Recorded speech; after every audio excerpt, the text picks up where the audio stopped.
Bonjour, alors avec Prune, on ne va pas du tout vous parler technique, on va vous parler plutôt de l'humain, et en particulier des facteurs humains et des biais cognitifs qui influencent chacune de nos décisions tous les jours. Alors j'ai intitulé ma communication La tournée du facteur. Ah pardon. La tournée du facteur. Et donc, le premier biais qui peut nous surprendre le matin, et on en a déjà parlé ce matin lors de la conférence de Frédéric Bonnet-Brio, c'est le biais d'amorçage, c'est-à-dire c'est comment on va arriver. Donc ce biais d'amorçage, il peut être volontaire, subi, négatif ou positif.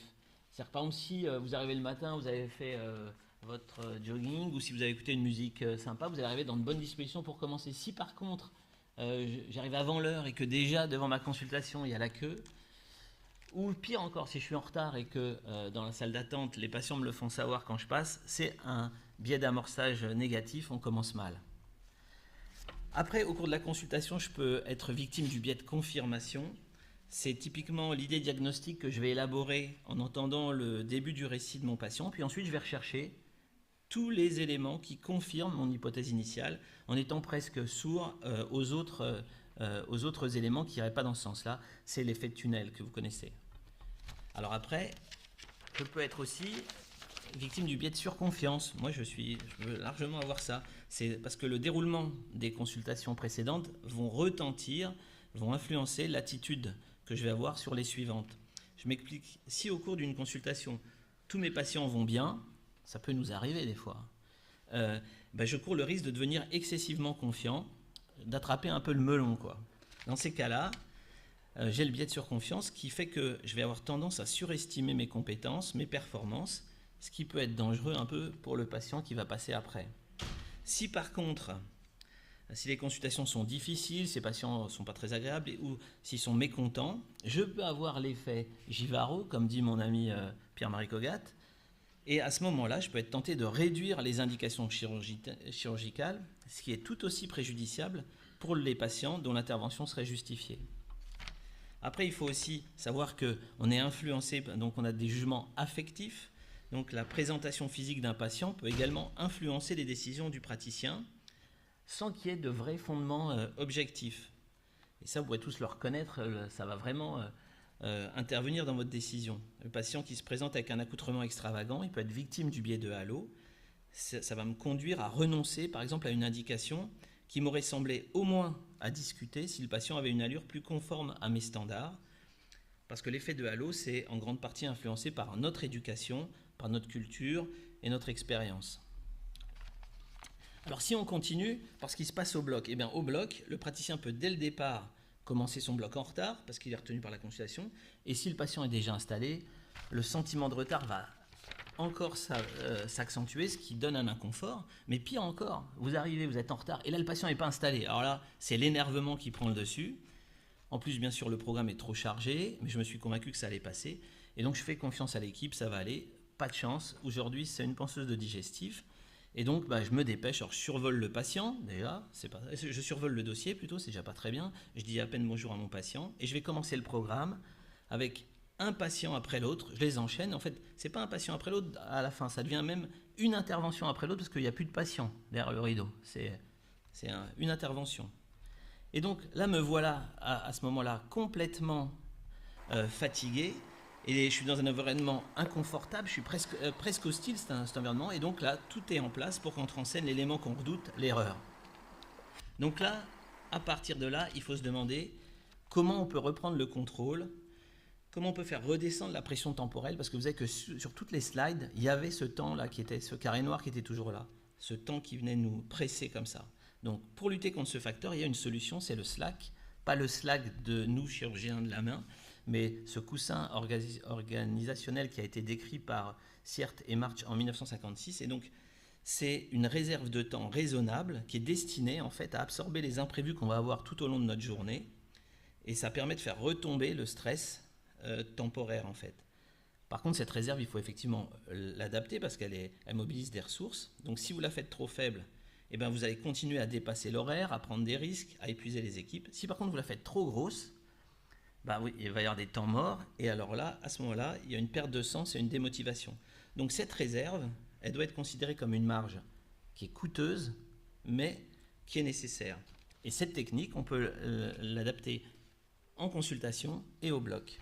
Et évidemment, plus on est âgé, je pense, et plus on arrive à adapter cette réserve au plus juste, quoi.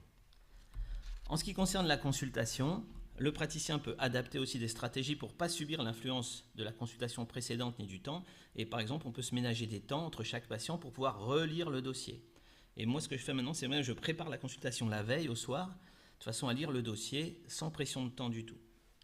Il est essentiel, et ça c'est à mon avis vraiment un point clé, qui explique aussi si on a plus ou moins de SDRC, plus ou moins de l'effet placebo, etc. C'est essentiel que même si la salle d'attente est pleine, si on a 1 heure de retard, de partager avec le patient un moment privilégié pour qu'il ait l'impression que le temps compte pas pour le praticien, qu'on a tout le temps pour lui. Et à la fin de la consultation, quand il sort, il doit avoir l'impression d'avoir eu un traitement particulier. Ça, je pense, c'est vraiment important. Ensuite, au bloc, eh bien, au bloc, il y a une mesure essentielle qui consiste à prendre possession du patient. Nos patrons, enfin, M. Tomine, M. Biga, eux, ils passaient voir le patient la veille. Et officiellement, c'était pour réexpliquer l'intervention, répondre aux éventuelles questions, mais officieusement, c'était aussi pour, entre guillemets, prendre possession du patient. C'est-à-dire, on voit le patient, et ça, ils faisaient un amorçage volontaire positif, ils révisaient donc leur plan de vol, et comme ça, quand ils arrivaient le matin, ils se sentaient prêts et légitimes pour l'intervention. Maintenant, nous, on a beaucoup d'ambulatoires, mais ça ne nous empêche pas de ménager tout au long de la matinée opératoire un petit temps comme ça où on va passer voir les patients qui sont arrivés en salle de réveil pour amorcer la rencontre. Il ne faut bien sûr pas négliger ce temps-là, le temps du briefing du matin avec l'anesthésiste et avec l'équipe, parce que ça permet comme ça de les impliquer, et puis nous, ça nous permet de revoir le plan de vol, les éventuels terrains de déroutement, le plan B et les menaces du jour, comme en aéronautique.